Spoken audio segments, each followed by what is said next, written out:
Half cup জল নিলাম আর এই যে হাফ কাপ চিনির মধ্যে অ্যাড করলাম।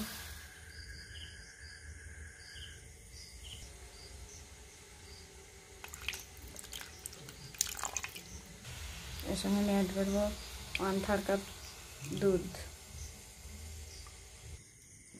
ছোট ছোট করে টুকরো করে এই যে পনির কেটে রেখেছি।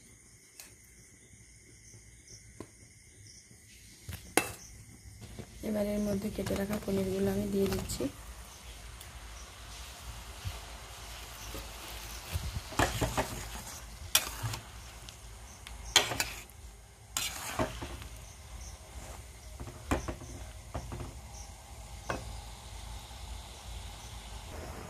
মাঝে মাঝে একটু নাড়িয়ে নিতে হবে।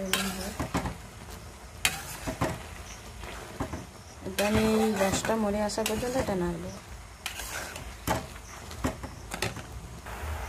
তো আমি আগেই এলাচের দানা দিয়ে দিয়েছিলাম, আপনারা চাইলে প্রথমে দিতে পারেন অথবা লাস্টে দিতে পারেন।